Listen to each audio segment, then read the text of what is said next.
ladies and gentlemen, welcome back once again to the Download Queue, episode 91. Now on Saturdays, better viewing times, better viewing pleasures in the middle of your fun weekends. Kyle, once again to my right, how are you doing, sir, as we enter the last month and a half of 2025? Starting off muted. Welcome to Saturdays, boy. You know what? Shut up. Yeah. It's one of those days. I've been baking, cooking, I guess, more so. Got a pot roast going. Made some English muffins, meal prep that. It's been one of those days. I'm like mentally like, bleh. Rainy, Southern California. We're getting rain for the next couple days. Lovely.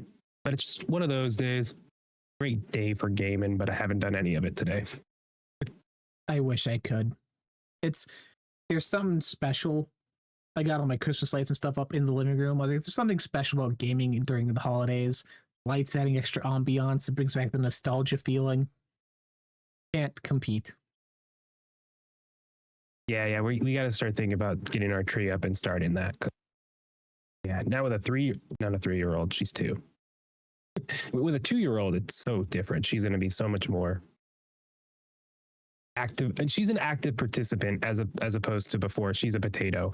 We just carrying around a potato. You just got to make sure it's okay. And now she's like running around. She's talking. She has opinions. It's crazy. So adding that aspect to gaming and holidays, yeah, it's going to be a good season, I think. Good to hear. Coming into this week, Kyle, I would never have imagined major topic this week. We are coming in with a new console/PC announcement in 2025, which will carry most of the show, followed by I want to hear about some dispatch later on as we close out. But for now, this is the Download Queue, as always, episode 91, twitch.tv/Badlands Backlogs, each and every Saturday now at 3 p.m. Pacific Standard Time. Join us live there or on YouTube, or catch it later Sunday mornings on Spotify, Amazon Music, Apple Podcasts, iHeartRadio, wherever you get your podcast ear holes filled. We're there. Kyle. Yes. Steam Machine is here, announced this week, coming out of the blue. A new under the TV, specifically, probably PC, they're still calling it PC, not a console, machine to play your Steam games. That is also launching with a new Steam controller and a new Steam frame, which is not VR headset, where from what they were talking about, you could probably tell me more, is a lot similar to your big screen thing that you have on your headset, where it's like in a 3D space, but not really when you're playing. It's been a lot of new stuff coming in 2026. Yeah. For hundreds and hundreds of dollars. Yeah, the VR thing, it does both. Has VR and non-VR stuff. So it just seems like the next, honestly, step that VR needs to take to be relevant still. And the fact that Steam is doubling down and making another headset and making it not just like a gaming to show off stuff, but it's so much more about quality of life stuff as well, in my opinion. Not just the hardware, but also the software side of it. So I'm very intrigued by it. Just because you mentioned a little bit of that. Cool. Yeah, there is, with the headset specifically, now known as the Steam frame. From what they were saying, there is no setup. There's no external cameras you need to set up. It just uses 4 cameras on the headset itself. Optics feature 2160. Which is what the... Sorry, I know we're going to be jumping on each other's toes a little bit. Sorry. But it is what the Meta Quest does. So I do have the Meta Quest 2. And outside of drawing a boundary around you to set the zone of like safe zone, it just uses cameras. So I don't know what the Meta Quest 3 is, if it's a little more streamlined, or if that's how this is going to use. I'd have to imagine you have to confirm the boundaries, but maybe these hardware and the software now is at the point where it automatically will say, oh, that's a wall. I can see that that's a wall. I could see they have something on the ground. I'm going to automatically ping it. Right now on my quest, I have to manually do it. So if that's what they mean, that's really cool. That's another thing that makes it even easier just to put on and go. It's not that hard to draw a boundary though. Yeah, it says for high resolution, monochrome cameras provide controller and headset tracking. Infrared LEDs on the outside make tracking great even in dark environments. So you would assume that those are kind of doing like a slight scan. In my mind, I'm thinking to it how Kinect sensor used to be. We're just gonna do like a elevation layout of where stuff was in the room. Kind of help with that. Yeah, it looks like it's not a LiDAR scanner, but yeah, cool stuff either. Yeah, Steam Frame is in itself a standalone device, not needing anything else as it is also a PC. In their words, runs Steam OS powered by a Snapdragon 8 series processor, 16 gigabytes of RAM, and it supports standalone play on a growing number of both VR and non-VR games, as we mentioned, without needing to stream from your PC. So this is an entirely separate. You don't need a Steam machine that we'll talk about later. You don't need a PC hooked up to it. You don't need a cord running across your living room hooked up to this. This is its own standalone device, which in my it's kind of exciting. My only, not that I'm a VR guy, but like my PSVR 1, that's the only thing I've had. And that having so many wires and the main control box to the back that has to be ran from the PlayStation to the TV to the box to the headset, like it's all just so cumbersome that I never wanted to mess with it. Every day I look at it and like, I'm gonna finish Moss. I'm gonna hop back into Moss and finish that game because I love that game. But it's just a hassle to put on and get started and want to play and mess around with. So this, it's intriguing. Too little, too late on the VR side of things as everyone else kind of moves around and shuffles, but I don't know though. Maybe VR is just an option because I mean, my Meta Quest doesn't get used simply because it's not charged and because I don't have a spot just to keep it out, charge it, and a place to like play. I have to like move stuff around to play it. So it just has fallen to the side. I miss playing Beat Saber at my boxing game. I was playing boxing for a little bit. Man, I almost threw out like on my back. Not my back, probably my arm, just pretending to punch for real. Anyways, so it's cool. I got distracted by the boxing statement. I apologize. boxing, you know. Yeah. Yeah, it's I think I'm curious and kind of intrigued with how they announce all this stuff all at once, going from the controller, the frame, and the machine. Just because in my mind, when you're doing that, you kind of want them all to be working together. You want them all to be intertangible, like tangible together, and not. These are three distinctly separate things that don't rely on each other, don't need to be tied to each other, which I guess is them covering their bases on everything. But it's an interesting thing. I don't think they're all going to drop around the same time. I think that would be too messy and muddled, but leading into 2026 have kind of a more steady roadmap of when these are coming out. I think that's all they have said is that it is early next year or so. First, second quarter. Yeah, that's so far what it is. Yeah. Yeah. I think it's I think it is production wise. I can see the Steam frame not being tied release wise to the Steam machine and Steam controller. I'd have to imagine you're going to have bundles of the Steam machine and the Steam controller. You're going to be able to buy them both separately. But the Steam controller only works if you have it, if you have something running Steam or on their hardware, the Steam machine or the new Steam frame. So you could just have that be separate right now. It could come out this month, you know, but I could see them bundling that, having those tied together and the Steam frame being separate. Overall, I mean, this stuff is cool. We'll dive more into the Steam machine. I think that is the real interesting aspect of all this, given, man, Steam is just making a console, right? And the Steam machine looks really, really dope. I think being able just to plug it and go is really, really cool. And I think they are making a play hard into being everywhere. Steam now, I mean, at the very bottom of their website on the info page, it just says Steam plays everywhere, wherever Steam is. And it reminds me of what Xbox is doing. I mean, let's just bring that in, right? Of this is Xbox. You can play anywhere Xbox. I mean, did Xbox get a hint that Steam is going to be diving into this, making hardware? And did Xbox jump, hey, we're just going to start going everywhere? Because Steam entering the hardware race and making a console-like machine can really disrupt things. And it's going to. The specs look good on the machine. It honestly reminds me, and I think it's probably similar to what I forget if it's NVIDIA that did the Switch, but the Switch chip and graphics set where it's using some AI frame generation, some of that magic tech behind the scenes to get Cyberpunk to run on a Switch 2. That's what they're going to be using on the Steam machine to get games to run 4K 60. That's what they're promising. That's really cool because it works on the Switch. I think it works really cool. Madden, Cyberpunk, they run really, really well. I love that.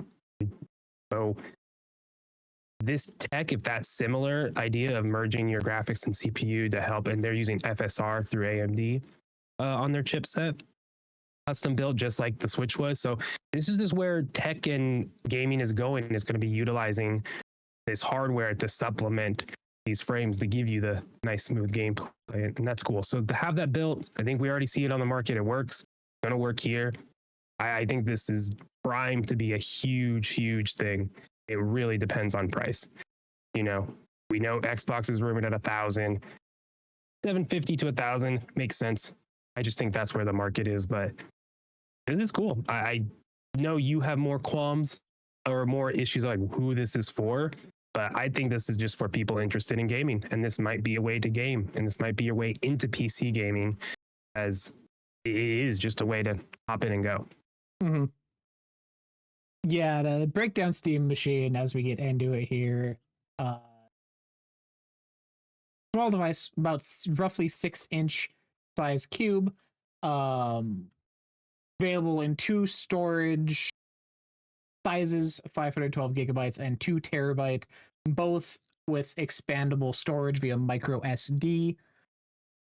Coming out 4K gaming at 60 FPS with FSR, thanks to discrete semi-custom AMD desktop class GPU and CPU. No power brick, so if you are someone who likes smaller form factor, it is just a simple power cord with the brick inside. Got an LED strip, gotta get the RGBs in there for the PC nerds. They love it. Customizable, customize the colors. You can have messages on there, whole, whatever you want it to be. They also are spending a lot of time marketing that this is still a PC, so you are able to install your own apps, even another operating system if you would like, because it's essentially your own little PC. I saw one tweet about this. I believe it's someone from the Steam team. I wish I would have saved their name, but they said roughly based off of Steam, what's the word I'm looking for? Questionnaires, stuff they've done before, Steam users, that this is as powerful or more powerful in roughly 70% of Steam accounts, which I think is an interesting number to throw out there, because that was one of my initial things where I'm like, from a power-wise, this doesn't make sense to me. But dude, that is such a great, jumping off conversation point there, and a point to make, because how many people have got a new graphics card or upgraded during the pandemic, and they got a 20 series or a 30 series, and now they're looking and they're like, oh man, now I'm going to talk about myself, but who else is like me, but I can't afford a newer graphics card, even a 40 or a 50, and I need a motherboard too, and it's like, shoot, I need a new PC at this point. That's the most economic sense. So that puts me in a different type of saving bracket, right? This, though, coming in and being more powerful than my rig right now to just play my Steam games, because that is a huge reason why I would want to upgrade my PC, is to play games. If I can just buy that and be able to play games at 4K 60, also be able to plug it into my capture card and stream that way too, that's really cool personally. But that ease of use and all that, yeah, how many other people are in that similar boat where they got into gaming, fell into PC gaming, they're like, this is really cool. I'm getting PlayStation games, I'm getting Xbox games now, but my computer just isn't enough. What a perfect timing for this thing to come out? It's weird timing for me because I am that. I mean, when you're talking like that, I'm at that point where I need that for my computer because mine's about to blow up. Every week, it's a gift sent from above that we're still able to do this as this thing's slowly like starting on fire below my feet. But I'm like, is the Steam machine like it's an option as PC? You could have other apps. I don't know how far that goes if you're able to. If you're able to put OBS on this thing, like how open the actual UI and backend is. But yeah, having that option, it's with price, like having that under the TV with the Steam controller, assuming you could use a PS5 Xbox controller connected. Having that option, it is something that now I'm like, I could see the worth of it. I could see people being interested in it. I could see the need for it for a specific audience. And I think that audience is more that 70% I just mentioned with the powerful. Because that was, you mentioned already, when it was first announced, I was questioning it. And I was like, the whole PC persona online is always, we want the highest, best tech, highest graphics cards, all of this running at the highest frame rates. And for me, that's not going to be met here. And I think that with them making that statement shows that it's not like this is people have been. That's just the loud minority. Yeah, people have been comparing it already that it's slightly under a PS5, Xbox Series X. So like that's what you're getting with this, but it is that open end of options with PlayStation stuff coming over, Xbox stuff coming over, having different apps. And different apps to me fixes another issue I was thinking about of. Okay, you have a Steam box. You can't get Fortnite on Steam. You can't get some major games. GTA 6 isn't going to be there, but you'll be able to get them through these other side apps and download them in a different way. So, like, that stuff's still going to be there. So, more and more, I'm like, I can see, I don't know if it's for me necessarily. I don't have the back end history. I don't have a catalog built up on Steam. I'd have to start all over again. But when it is time in 2 years for the next Xbox, is Steam going to have a Steam Machine 2 by then? Is there going to be slight upgrades going across? Like, depending how different Xbox goes now of this is how we're doing it and this is what else we're offering on the side to help bring people over. Because now Steam is their main competitor, I would say, with this more than PlayStation. It's going to be a quality of life battle and the other side features they're offering and all this other stuff. So it's going to... The next year is gonna be weird. It's gonna be a weird time because PlayStation now, like, do whatever you want. It's Steam and Xbox now. Oh, 100%. Yeah.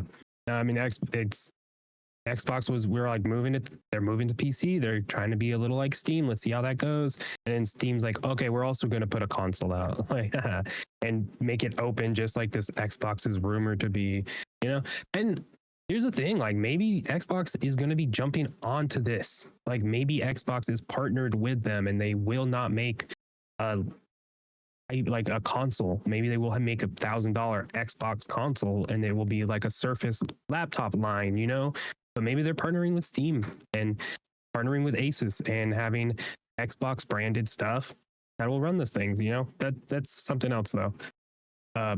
Will this thing run Game Pass? That'll be interesting. If it can get Game Pass, then what the hell? Why would you buy an Xbox? If you're on the like, especially us, me and you, people in the gaming who are having fun, maybe on the fence of where to go next gen as new things roll out. How do you not look at Steam and really, really consider it, given chunks of things are going over eventually, and they're going to be marked off for pretty good deals consistently? I can wait to play certain games, right, over time. It's just, it's going to be fascinating to see what Xbox has to do now or what they already have in place because of this. I doubt they are blindsided by this. There's no way they didn't know. I wonder how much of their moves were because Steam was already doing this. Steam Deck. Steam Deck's been out for a while. It's not like this is like, whoa. It's like, no, they knew they were looking at hardware. When you were talking about Xbox partnering with them, I'm on the site now for the Steam machine, and it's got the little clip, like the front cover of it is like removable. You can put different face plates on. Like just take have an Xbox branded one on there. We got a ROG Ally X. What's to stop getting a Steam Xbox machine at this point? Like, Yeah. that's been a like thing. you look at the Steam machine, it looks like it's straight from the Xbox design like line of the Series X, from the Xbox One X and S. Like there's just so many design elements that are so similar.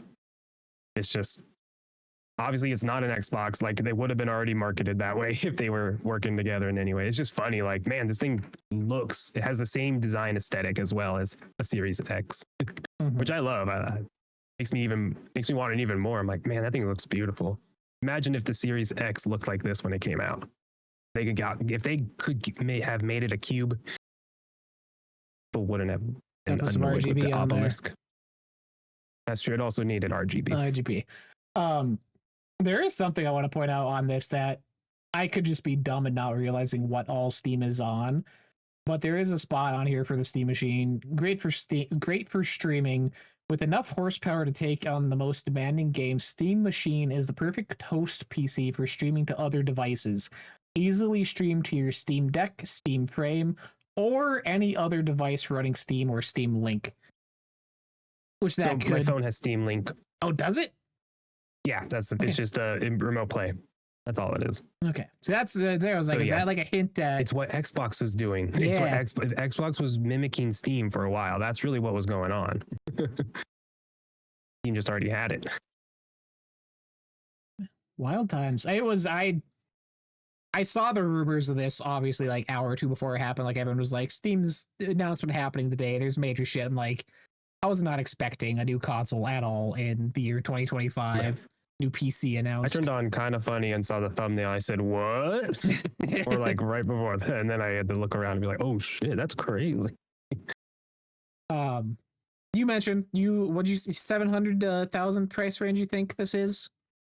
Yeah, a 750 is just a weird. I like it, but I don't think it sells at that. Like number wise, I think you need like 100, like a 699 or 799 for it. So I could see it being 700 to 1,000. 500 would be perfect, right? 500 would be the ideal for the lower storage. There's two SKUs. You would have two price points. That's a good point. Yeah, no, and it's only 512 something gigabytes for the lower end. So honestly, I think that's a good guess. Is that they're going to get this locked in at 500 for the lowest one, and then probably 600-700 for the next. Just say like, oh, it's a really good storage. We'll recoup some of the loss we're taking on the lower end by selling the higher end, like a little higher. Yeah, I was with you on the price. I immediately, with how things are now, and in my mind, I'm sure Steam has a shit ton of money, but they don't have Microsoft money. They don't have Sony money to help offset costs. And I will say, I watched a little bit of Digital Foundry's review and reading some things. They are reusing stuff. It's not like they're making stuff from scratch. They are using components that have been there and such. So I don't know specifics. I don't want to lock in and even say that too. But I know they were referencing and talking to like, there is reason that this could be a lower cost. It's because the parts aren't being manufactured or they're new or whatnot. So they're just taking things and then adjusting it from there. Don't tell me how that magic works, though. Show me the numbers. You'd have to ask them. I'm curious with now going forward. We've gotten this announcement, how they're going to lead into launch, because it's not really a thing you can have exclusives, quote unquote, on. Are they going to do a similar launch to Steam Deck where it's like a raffle system? Are they going to have just a baseline, hey, we're going to be in retailers sort of thing, of how many of these they're expecting to have out there? So be interesting the next couple of months as this information comes out. If you're able to pre-order one yourself, get in the Steam database. Maybe I start buying games in the Steam sales before then. Goodbye, PlayStation. Hey, wouldn't be a bad thing. See something you like and you're like, I want to play that. It's cheap. Yeah. Oop. It's great. Their sales can be really, really good. And they're all the time. Which isn't really, really good for the patients. But it is because you're saving money at least. I mean, it's not, but it's. I could have been saving money by not buying it at all. Until I saw a smaller Well, you know number, what? You and can I'm like, save money ooh. by staying in your house and doing nothing. You know what? You can save money by just being a potato. Yeah. What's the point then? I could be your child, be a potato. Yeah, no longer. Something I can maybe I play. mean, No, I was I'll gonna go for it. segue. I was segueing out. And I was just going to say I like this thing, and the price will determine how I look at it going forward.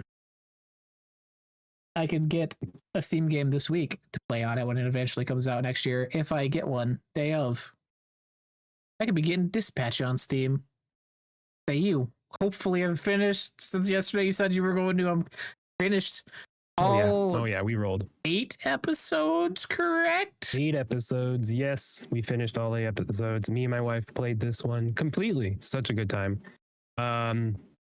This game is phenomenal. I mean, this must be what it felt like to play the first Walking Dead, and everyone's like, "Whoa!" Everyone's like, "Right? Yeah." I'm like, "This is what this is. This is this team made of former Telltale employees just knocking it out of the park and fully realizing the game they were intending to make." And that's just, it is the close to perfect game for what it is. You are placed in the role of a dispatcher. That gameplay is that, and I really enjoyed the gameplay of dispatching. And then the story around it, the animation level, like it could be its own TV show. The animation in the game is that quality. It's so good. And then the choices, the emotion, the acting behind it all. It's just, like I said, it's a near perfect thing. I don't have many issues with it, but yeah, I just love my time with it. Can't wait to go back to it eventually and do other playthroughs just for fun to see how things end up. But man, I just want another season. You know, it's just like, it's like an episode of TV that ends and you're like, yeah, let's go. You know, the end of Invincible, you're like, fuck yeah, let's go. The Boys, you're like, oh shit, I want more. Like, it's just that quality. And that's the story, the writing. That's not the gameplay. I'm not talking about that. That's really good, but it's the quality of the writing, the story, the way they are directed, the way the actors are directed and everything. It's very, very, very good. For those unaware, as we look into it a little more, Dispatch announced, I believe Game Awards last year was the first time we got an announcement trailer for it, so almost a full year since launch. First game from Ad Hoc Studios, comprised of veterans from Telltale, Ubisoft, and Night School Studio, which I was not aware of, which is cool because I really enjoyed Oxenfree. As mentioned, a narrative driven game released episodically, similar to those old Telltale games. Shout out to those. Minecraft story mode, unironically my favorite of the series of all the ones they've did. What a fucking adventure. Yeah, this one, it was kind of especially when it was announced, it was a lot riding on the voice cast. Pretty much every major voice actor from gaming you could imagine is in here. Some content creators, some actors of with Aaron Paul and Jeffrey Wright are in here. We're out currently on Steam and PlayStation 5. I've not seen anything on Xbox yet, sadly. Again, Steam could be getting there. Be waiting for me next year. Who knows? Seems to be doing good. 1 million copies in the first day, 10 days have been sold. So I don't think we see anything. Obviously, with a thing like this, there's not going to be any updates, DLC. There's not going to be further things. So quite a while until we see their next title. But glad to see it has landed okay. Yeah. Yeah, and I think they've been talking, I've interviews post the game's release and everything. It sounds like they weren't planning for a season 2, but the way, I mean, there's multiple endings, and I listened to some spoiler cast just to see other endings because I don't care at this point if they're spoiled. And like, it would be hard if it would be a bummer if they chose one of the endings as like the canon ending because you're gonna alienate people. I'd be bummed if they chose the opposite ending of mine, and I'd be like, oh, it would be sad. So I don't know how you go forward with that. I would hope they just do something else, go dispatch somewhere else, do it somewhere else, you know, like figure something out. So you don't have to touch people's endings and ruin that. But yeah, it's so good. very good. I expect them to do more. We'll see how soon they get. It's just like the characters and the heroes themselves. That relationship between everyone is what's so good, and like what's like I want more of. I want to see Sonar and Punch Up. I want to see more of that interaction. Malevola and who did I buddy up her with?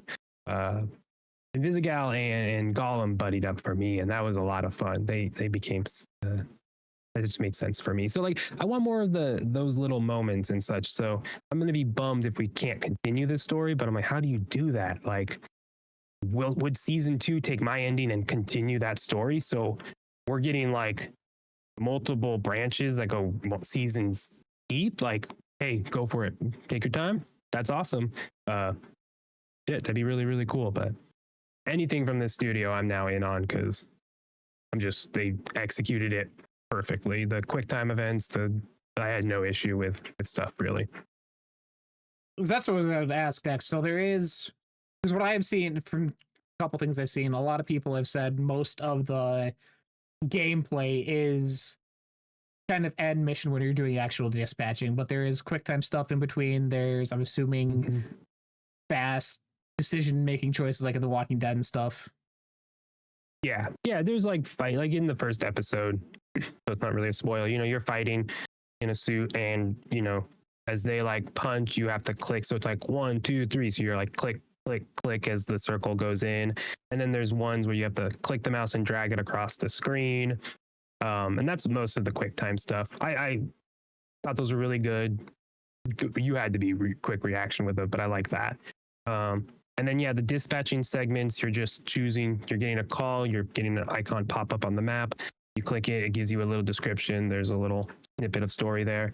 And then you choose the hero that's best fitted for that. And then they go and do it. And they're successful based on what their skills are. Really straightforward. I thought it was really, really fun, that aspect of it. And then there's a hacking mini game as well within that, where you're just clicking the D-pad and moving the little thing around. It's little basic puzzles. Sometimes you're being chased by things, so you have to kind of run around. You're on a timer. That would be the most annoying aspect of the game. Occasionally, I'd get stuck because I just couldn't see where I was going, or I'd just run out of time. But it was like once that I ran out of time and failed. And then the other times I just was getting frustrated because I was making the wrong choice. And then I was still fine, and I still passed that segment successfully. So just a little frustration for me, but that's being nitpicky. Other than that, like the gameplay elements itself, I thought were really good. The decision making during cutscenes and such, I thought was typical. Nothing crazy, but again, I think the way they see, like, it's so seamless when you choose something. I didn't feel like a giant cut. So the way they were able to meld things together, very, very good. Does the dispatching stuff, does that affect kind of the main story, or is that its own separate thing? Like if someone fails a mission, does it change the actual points you've already made or decisions you made? Yeah. To what degree I don't know, but based on what I've watched other people, like there's some, spoiler free, there's some segments where it's like, yeah, if you fail, it did change stuff, or if you didn't do XYZ, it did change things for certain people. So that's that. So there is some of that as well. I do wonder if you were just like mostly failing everything, what would happen? Like, what would the story do? Now we'll just watch other people do that. Everyone just hates you. I was a really good dispatcher. My Robert Robertson, the second or the third, was a true hero. That's what it gave me at the end. We helped out everyone we could. Robert Robertson the third. Yep. Son of Robert Robertson the second, son of Robert Robertson. Son of Robert. As we head towards December, do you see Dispatch making the end of your list for you? I don't know. Oh, for me personally. Yeah. I was thinking wider. Oh yeah, definitely. I could see it sneaking in to the 7 to 10, maybe a little higher, depending when I really look at games and when I think about it. The whole experience was fun. I just enjoyed it, smiling the whole time. Just so much. Even the hacking, the decision make, like all of it was just really good. Humor throughout. So it's like thinking back on it. Yeah, I'm so positive on it. I'm just remember, is gonna hopefully remember it so well and so positively. So yeah, it might sneak up a little higher. I don't know. It will be on there. I probably confirm. Good Okay. to hear. We got some time. You wanna gush about some art creators for a little bit? Since we both got time into it now, got me on board. Yeah, let's talk about it. Played a couple nights. We can quickly talk also. Yeah, I was gonna say the other thing is how I popped off the last two Xbox games like right away. Outer Worlds 2 and Call of Duty. Just like, not what I want to play. I'm almost with you on... We literally played Call of Duty last night. I'm almost with you on the Outer Worlds. Which hurts me to say, but I've reached the point I'm like, this has stopped being fun, and I feel like I'm fighting myself to play it. Mm-hmm. And the way it's designed, I've had one boss fight that I almost just quit on entirely, and I had to like look up what I should be doing. Like, oh, I need to switch my entire kit around and weapon types and all this other shit to get through this. And even then, it was like a 15-minute long thing. It shouldn't have been. And I got to the next plan. I'm just like, this is not. I'm putting this away for now. I've not having fun. Yeah. Yeah, it's a bummer. But yeah, after Call of Duty last night, we played 3 missions or I played 4. You got disconnected and ended up in Arc Raiders. I had a side quest. It's crazy. You picked up a side quest and opened. It's like the Skyrim meme, but you're in Arc Raiders. Yeah, it's just like I'm down for weird stuff. I if you can explain a good story and give us good reasons, that's whatever. But the gameplay is what felt weird in the campaign. The first couple missions, it's an open world, not an open world. It's a 4-player co-op campaign built that way from the ground up. You load in a lobby, you fill lobby. If you choose fill lobby, it's online. And you can tell that is the direction and what they were testing out with it. And I'm down to try new stuff. Well, if it was the same Call of Duty campaign, like whatever, but it just doesn't work for me. It's not what I want to play. I'll casually probably beat it over the course of the next couple weeks, just to play it and just to do it, to get into the extraction mode. Spoilers that the end game is that they added. So like I'm in on that mode, so gotta play this one now. What the fuck? Thanks. But yeah, it's just yeah, interesting. We were playing it, I was like, it feels like Borderlands-y. It's like a Destiny-y. Like there's just something they're trying to achieve, and they do, but it's not what I wanted in a Call of Duty so far. So I mean, that giant worm thing, you'd hop out after that. It's next mission, you're running around and you're trying to find an invisible sniper, and like I get shot. I'm like, oh, there you are. I'm like, I'm finding you after the fact. Like, I'm glad my other 2 teammates are helping me. Like, I don't know what I'm doing. So hey, take a shot. It didn't work. I can't wait for the ground up rebuild next year. It feels like whiplash of how drastically different this was compared to last year. And how high everyone was on last year's campaign. And they did the weird stuff, but not to 11. Like, they did it tastefully. They built to it. Yeah. And it made sense. This is... Even Michael Rooker is standing there being like, what the hell's going on? I'm like, I know. Just because your characters are also asking it doesn't make it okay. Like, I'm confused. Give us a little more sausage to bite before, Get me enticed into the meal before you fucking put hot sauce on it and make it spicy. Summon machetes from the sky. I want the story years down the line of what happened, because this going in, like, I even brought up last night, like when they did the initial reveal in June, like they're setting it up to be, we're continuing this cool shit we started up last year and continuing on this story, and we're gonna do what you guys keep. Nah, you're just going left turn. We're playing in little leagues. Like, it doesn't explain anything. I'm like, wait, I'm Michael Rooker? Is that Michael Rooker? And I look up. I'm like, it is. He's reprising his role from Black Ops 2. From the second one. I'm like, I'm playing number 7. I played the 6 and he wasn't in it. It's just confusing, So like, it's a Call of Duty, but it shouldn't be that vibe. It shouldn't be me going, it's a Call of Duty. It's like, come on. Like, just be a good blockbuster thing. But to me, this is them having fun, doing some cool things, recognizing where they were going may not have been working. And that Switch, oh, my Switch 2 isn't here. Oh, it's over there. That Switch 2 needs a Call of Duty next year. And we can't have the Call of Duty hub be on that. That ain't going to work. We're just going to have to do a new thing. So balls to the wall. Let's have it. Giant weird stuff. Co-op. Woohoo. Traction World. Yeah. World. Yeah. So we'll see. I mean, I'm 4 missions in. It's just not how I want to engage with it. So. Yeah. Multiplayer is still fun. I'll speak on that. Got a couple games in. A couple more last night after the fact. I hated it.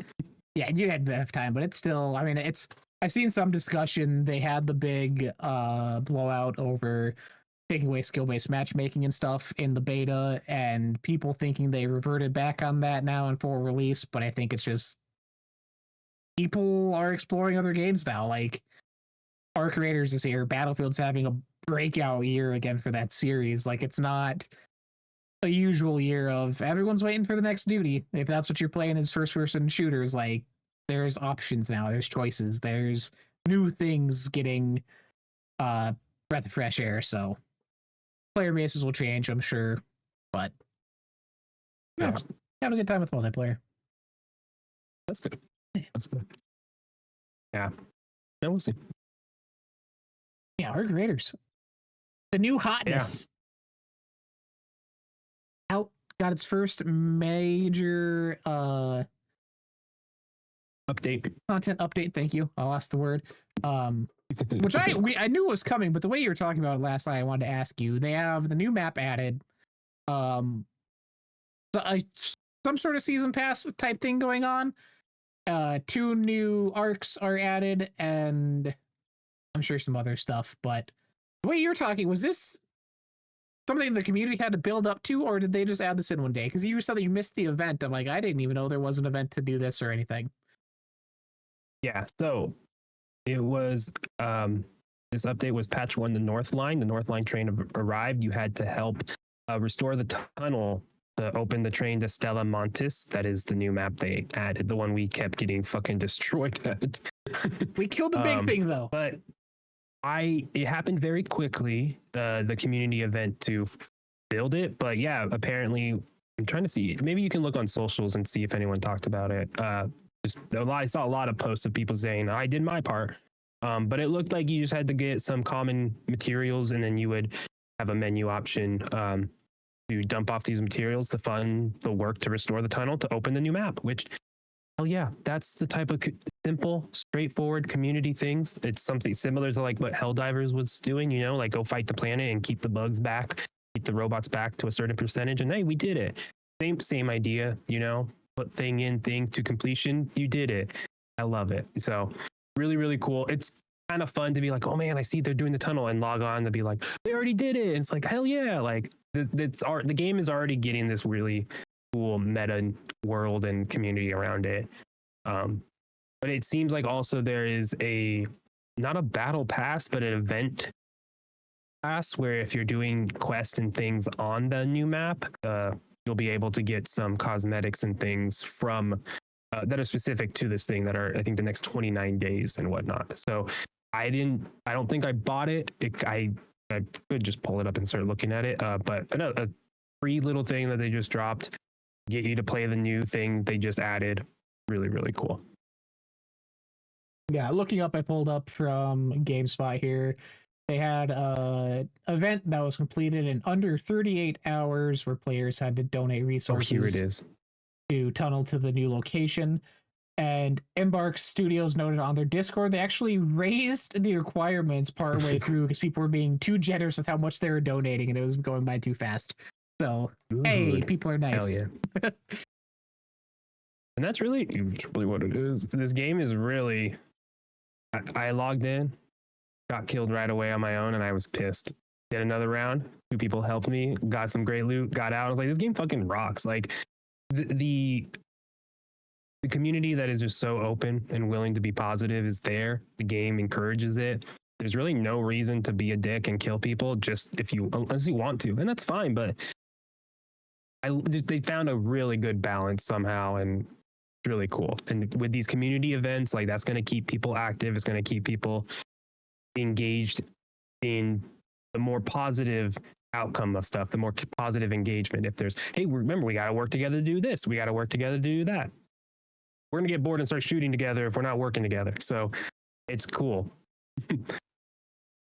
38 hours is crazy.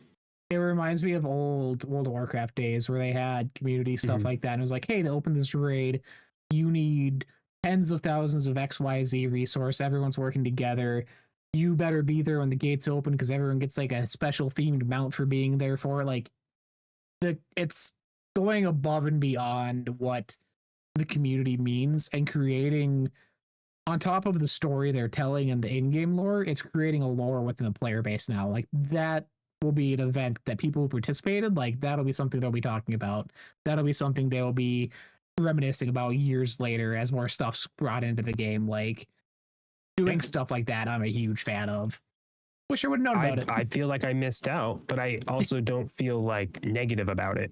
Whereas in Destiny, so many times there's the FOMO and has been, right? And they've tried to, this one, there's FOMO, but it's not a negative thing. And, you know, it's a new game and there's like, ooh, that's fun. Like, does that really matter? I don't know, but I might make sure to hop into the next one because that's cool to be able just to, it's just something to do. So it's awesome. You know, the fact that they also added duo matchmaking this week, they were, after the game's release, they were testing it. It was unofficially going on like when we were playing. And then on the 12th, they officially said like, oh yeah, we activated duo matchmaking. If you're loading in with a duo, you're most likely, you're going to be loaded in with other duos first.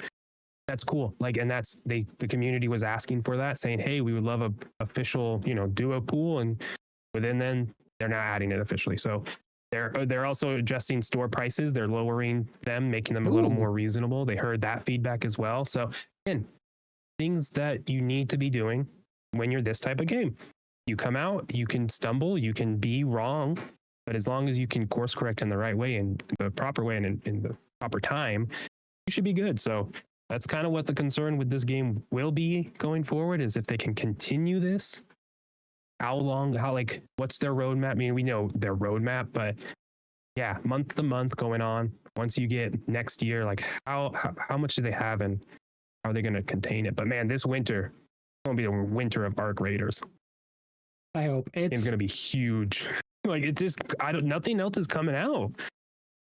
To me, I mean, what? I mean, there's some Nintendo stuff, but nothing like this. No,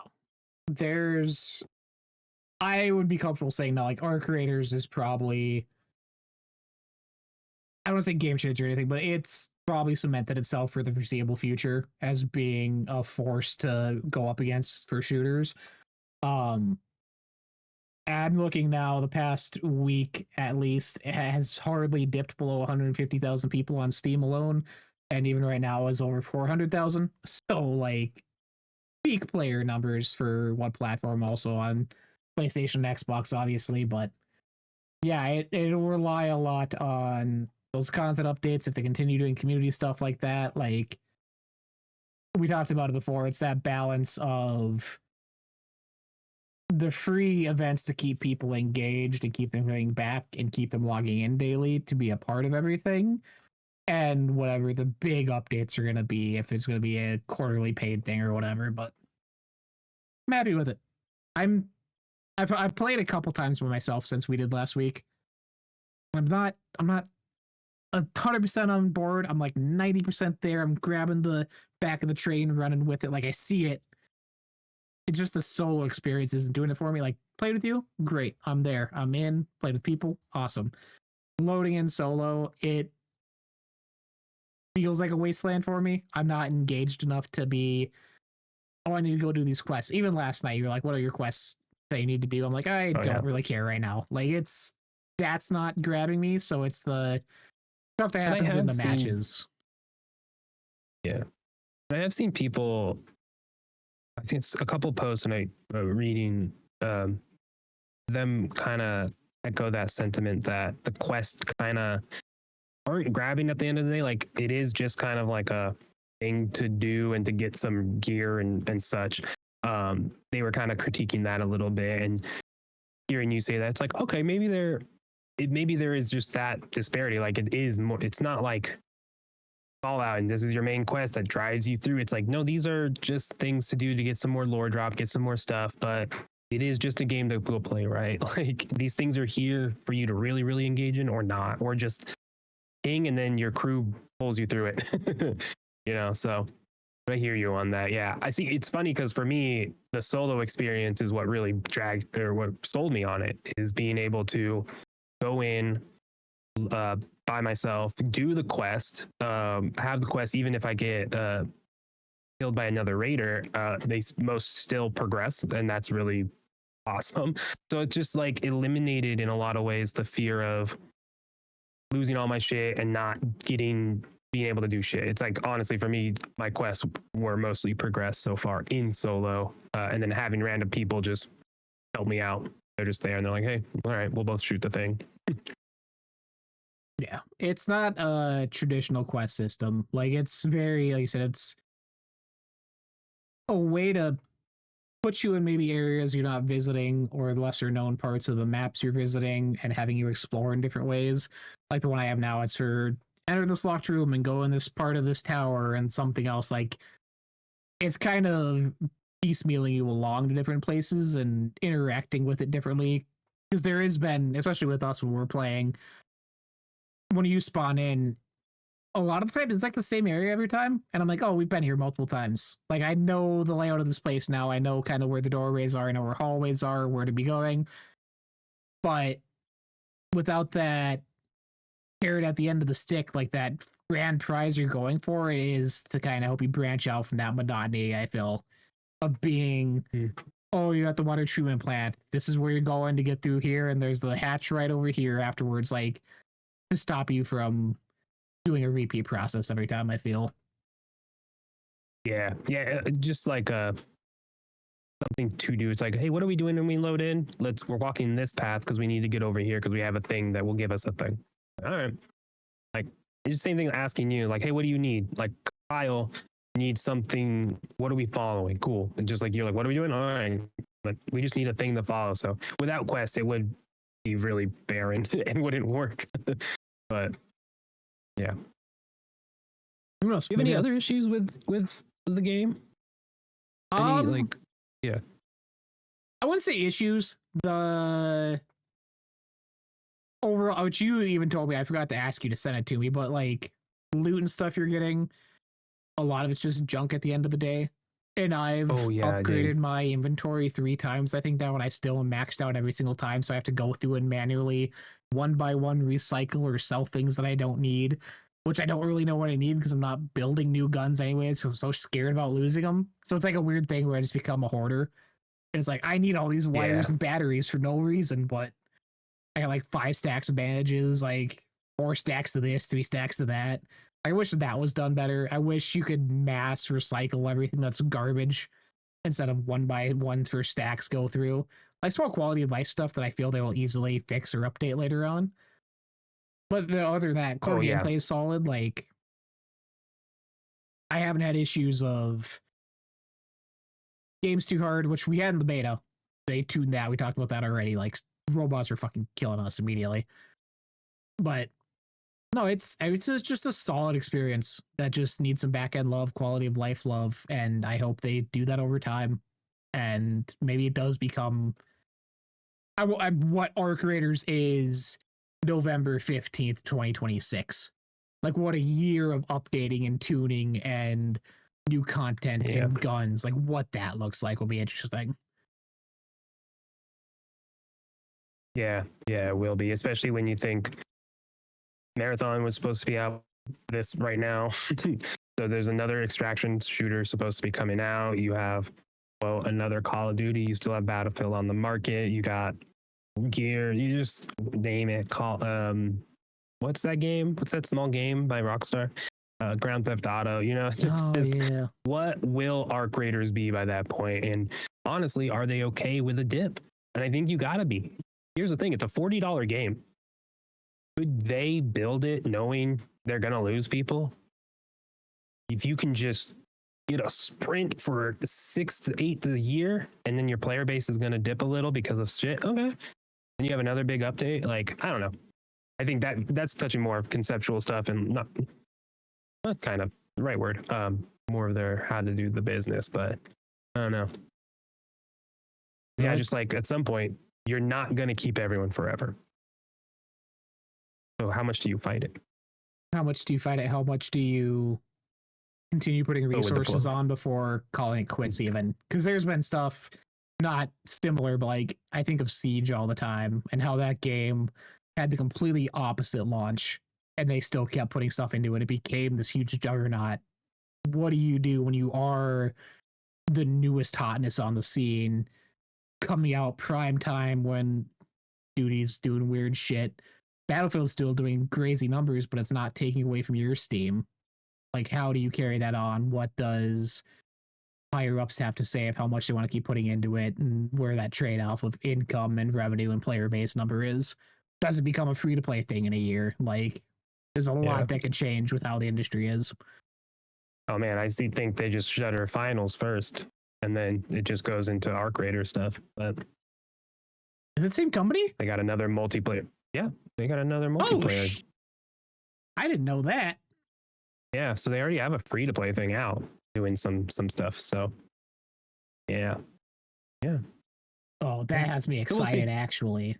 If they bring some of that, like the tech from finals in, I was huge on finals like 2 years ago during Christmas time. Like the destruction in there would be wild. Yeah. I'm trying to think. Yeah, there's ways to do that in Arc Raiders. There's ways. But the thing is, you go in, you shoot stuff, you go back, and you're visiting the same map over and over. So like, if you're destroying all the buildings, yeah, I think you're probably seeing some of that destruction tech and particle stuff on the arcs, especially some of the big ones. There's a lot of shit that flies off and falls down. There's a lot of pieces that are just like chunks of metal from them. So there it is. That's some of that tech right there. Ooh, the spaceport map, whatever, with the giant ship tower, have like a community event have a like ship come down. Well, that or like have a community event to like blow that up and it like levels that part of the map and gets rebuilt into something else. Like they could do really cool. Oh my! that just like map. You destroy the map and that's it. Like this map will get destroyed over time, and when it's gone, it's gone. Community stuff where you bring resources to certain parts to help certain factions to rebuild in new styles or certain building. Oh, there's. Oh man, we don't need faction wars in this. I'm just saying it's. I could see the lines. Yeah. No, I think that's the thing. There's a lot they could do with the game, and it's the world building as well is really, really strong. The whole world, like the idea of what's going on. Apocalypse happens. Humans went to space to survive it. They come back. We did it. Robots come down, kill a bunch of them. They go underground. They're like, all right. And then that's where we take over, where the second wave of arcs are coming in. And that's cool. It's a cool sci-fi little story. It looks reminiscent of Earth, but it's not. It's cool. There's something special here. Do you think it'll get a Game Award stuff? Do you think it's good enough to slip into? It's in a multiplayer category for sure, but can it slip into other stuff and maybe even a Game of the Year? Was it Shroud that was like, don't let Expedition win? I could see. I'm at like a 40% chance that it makes. I could see it in the final 6 or actual main Game of the Year, 100%. With how big that has been with media outlets, content creators, and the recency towards it, I could feel that taking a spot. I don't see it winning, just so I still think this year's an Expedition 33 year, no matter what. As much as I don't want it to be, but yeah, I think that multiplayer, obviously, sound design, like technical side of things, I think it's almost sweeps. I just don't think main prize like that, it has a chance. Even you take Expedition out, is it a better thing than Hollow Knight? Is it a better thing than Hades 2?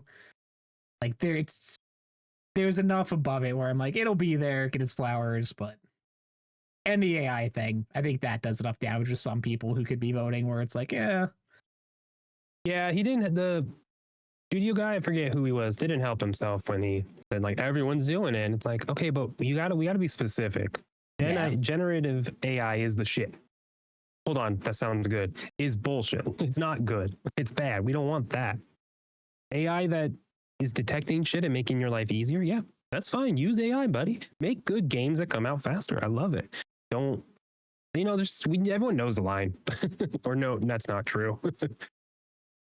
All the But AI he Call didn't of help Duty calling himself. But it cards. also seemed I saw that it was the voice act, like the emote dialogue, and that they were trained off of actors. So like it's just weird. We're in a weird spot where we just need to be like, people need to be transparent and open, and there needs to be a standard set for what AI is and how to engage with it. Because the blanket term AI is silly. Yeah. But because yeah, everyone uses AI. We get that. That's artificial intelligence. Your enemy walking down the street, that's using a type of AI. But yeah, anyways, I'm just repeating now Gen AI stuff. But Which this, personally, I don't even have an issue with it in this case. Like, the people whose voices it is obviously signed on to be used like that.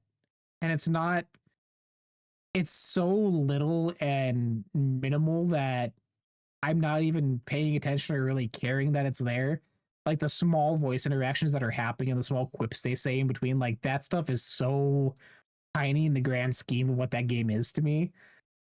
Where it's not like a punch in the face of like taking me out of the experience, or I'm stopping me like, oh, that sounds weird. Like it's not to that level for me.